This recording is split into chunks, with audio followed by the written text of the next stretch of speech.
दोस्तों, career planner studio से मैं भूपेश कुमार अपने अचीवर्स के साथ आपका स्वागत करता हूं। जैसा आप बखूबी जान चुके हैं, अभी तक बहुत सारे अचीवर्स टॉक आप अचीवर सीरीज के अंदर देख चुके हैं, जो फाइनेंशियल ईयर 2020-21 के एनुअल रिजल्ट अनाउंसमेंट्स के बाद स्टार्ट किया गया। और हर एग्जाम्स के बच्चों, सफल हुए बच्चों ने यहां आकर सक्सेस टिप्स साझा किया, उनका सम्मान भी हुआ।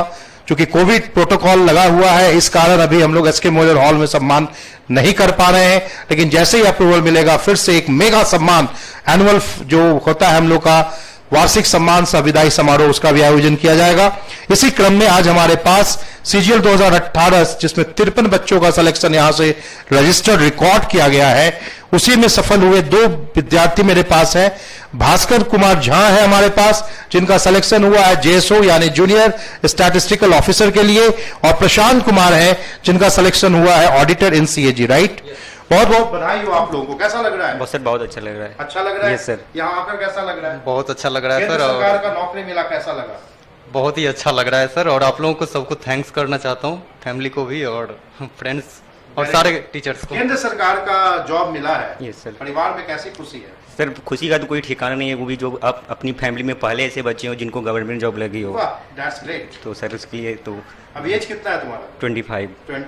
Very good. तो आपको, आपका भी पूरा फैमिली में सब कुछ अच्छा लग रहा होगा ना जॉब पाके? यस सर, बिल्कुल।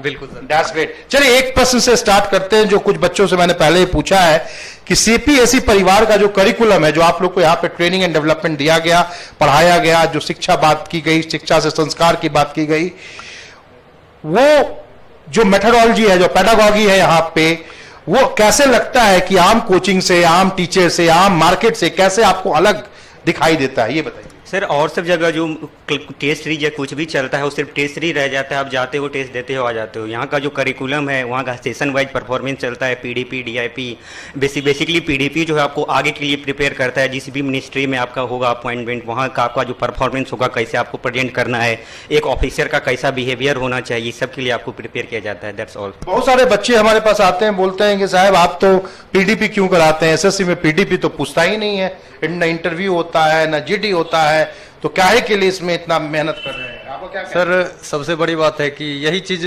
सीपी को अलग बनाता है और इंस्टीट्यूट से। और सब इंस्टीट्यूट में क्या होता है कि वो टारगेट फिक्स करके रखते हैं, या तो प्री का प्रिपरेशन करवाते हैं या मेंस का करवाते हैं या फिर आगे का जो भी होता है।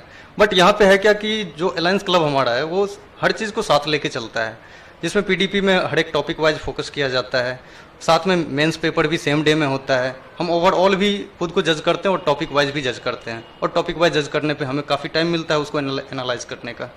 ये सबसे बेहतरीन चीज़ है। सो दोस्तों, जैसा आप जानते हो कि इस बार बच्चों ने धमाल यहाँ मचाया है, एसएससी डिवीजन हो या बैंकिंग, और दोनों में जबरदस्त रिजल्ट्स ऑन रिकॉर्ड लेके आए, उछाल किए हैं। लॉकडाउन का इनके रिजल्ट्स पे कोई भी प्रभाव नहीं पड़ा, राइट?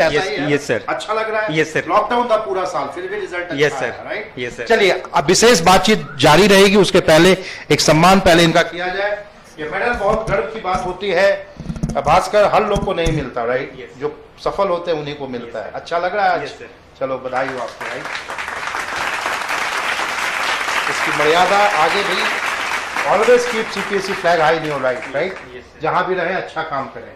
Very good. ये है आपका अलगुनाई सर्टिफिकेट, ये प्रशांत आपके लिए। आइए थोड़ा और बातचीत को आगे बढ़ाते हैं इनसे। सीजीएल एक बड़ा नाम, बट बहुत बच्चे परेशान होते हैं इंडिया में, जैसा दिखाई देता है ना, कभी रिजल्ट्स को लेके, कभी समय को लेकर, कभी कोर्ट केस, कभी ये कभी वो, वगैरह वगैरह। बहुत निगेटिव माहौल होता है ऐसे एग्जाम्स को लेकर, बट इस निगेटिव माहौल में भी आप लोग बहुत अच्छे तरीके से फ्लाइंग कलर से सफल हो गए, राइट? तो दर्शकों को, स्टूडेंट्स को ये बताइए कि सीजीएल पास करने के लिए क्या स्ट्रैटेजी आपने अपनाई, क्या स्ट्रैटेजी? सर इस सबसे बड़ी बात कि सीजीएल 4 फेजेज में होते हैं, 4 टीयर में होते हैं। आपको हर एक टीयर के लिए एक होलिस्टिक अप्रोच होना चाहिए। स्टार्टिंग से ही सारे फेजेज का आपको पूरा होलिस्टिक प्रिपरेशन करना चाहिए। जैसे पीटी हुआ तो पीटी के चारों सेक्शन को एक अच्छे ढंग से तैयारी करनी चाहिए, जो कि अच्छे, तभी आपका अच्छा स्कोर आएगा जब आपकी तैयारी अच्छी रहेगी, प्रैक्टिस अच्छी रहेगी। इसलिए आप पूरे ढंग से प्रिपेयर कीजिए। मान लीजिए पीटी का कट ऑफ 140 गया और मुझे 147 आया, तो क्या काम मेरा होगा? तब सर हो सकता है कि आप मेंस दे दें, डिस्क्रिप्टिव दें, लेकिन आपका फाइनल मेरिट लिस्ट में आप छट जाओगे, फिर जहां से आप कितना लगता है कि एक्स्ट्रा लाना चाहिए पीटी? आपको कम से कम 30 to 35 का लीड लेके चलना होगा। आप सुन रहे हो दोस्तों, कान खोल के भाई सब लोग सुनो।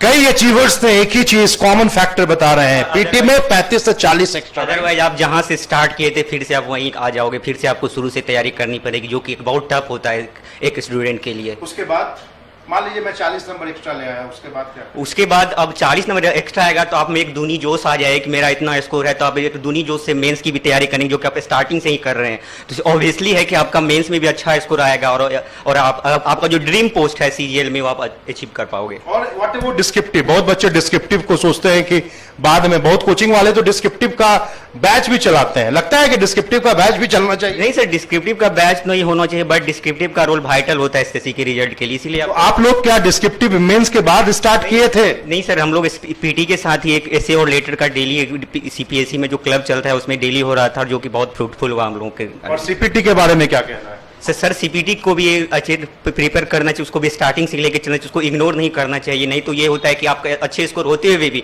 आपको लोअर ग्रेड का पोस्ट मिल जाता है। डिस्क्रिप्टिव के बारे में आपको क्या कहना है, बताइए। डिस्क्रिप्टिव के बारे में यह है कि आप लास्ट टाइम में आप इसको अप्रोच नहीं कर सकते हैं, तभी आप पीछे रह जाते हैं। आपको ऐसा नहीं लगता मार्केट में जो बच्चे होते हैं मेंस के बाद डिस्क्रिप्टिव में आते हैं? ये बिल्कुल गलत अप्रोच है सर, है ना? बिल्कुल। आप डिस्क्रिप्टिव पेपर जो होता है उसमें आप 20 से 25 नंबर का भी डिफरेंस क्रिएट किया जा सकता तो आपको लगता है ना कि मार्केट में जो आपके साथी हैं जिनको सही गाइडेंस नहीं मिला है, जो यूट्यूब से देख रहे हैं या अन्य कोचिंग्स में जाकर रहे हैं, ऐसा नहीं करना चाहिए, ऐसा लगता है? बिल्कुल सर, मैं अपने बारे में बताता हूँ। मैं इनिशियल स्टार्टिंग से ही, मैं जब क्लब ज्वाइन किया था तो मुझे इसके बारे में ज्यादा आइडिया नहीं था, बट मैं भी फ्रस्ट्रेट होता था कि अभी से क्यों किया जा रहा है। राइट। बट वो बाद में मुझे लगा कि नहीं, वो धीरे धीरे मेरे अंदर एक अप्रोच डेवलप किया और मैं फाइनल में बेहतर कर पाया। तो जो सीपीएसई परिवार में इतने रिजल्ट्स आप अपने आंखों के सामने बैचमेट्स का, ग्रुपमेट्स का देख रहे हो, तो उसको क्या लगता है कि यहाँ का स्ट्रॉन्ग करिकुलम इसका बहुत बड़ा फायदा? यस सर, वही एक मेन रीजन है, बिहाइंड द सीन वही है जिसके कारण इतने रिजल्ट आ रहे हैं अच्छे।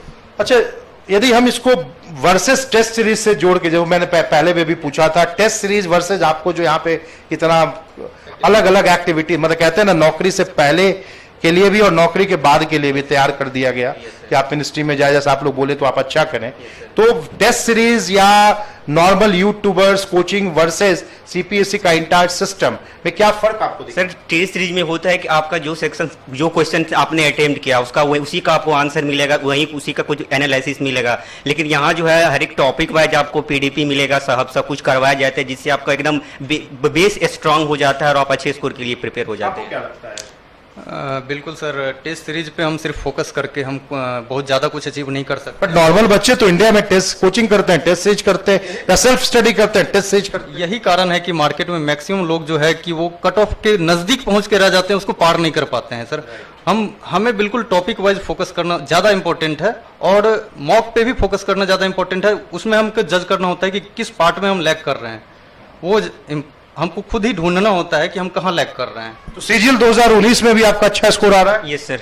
इससे भी अच्छा पद मिलेगा? यस सर, पक्का? Yes sir. That's great. So दोस्तों, मुझे लगता है कि शो आपको जरूर पसंद आ रहा होगा और ये बात इस शो से, इस मीटिंग से, इस इंटरव्यू से फिर से एक बार सामने निकल कर आ रही है कि यदि मुझे सीजीएल में फर्स्ट अटेम्प्ट में पास करना है, एक अच्छे रैंक के साथ, एक अच्छे मेरिट में जगह बनानी है, तो जैसा इन लोगों ने बताया कि ये करना चाहिए और ये नहीं करना चाहिए। राइट?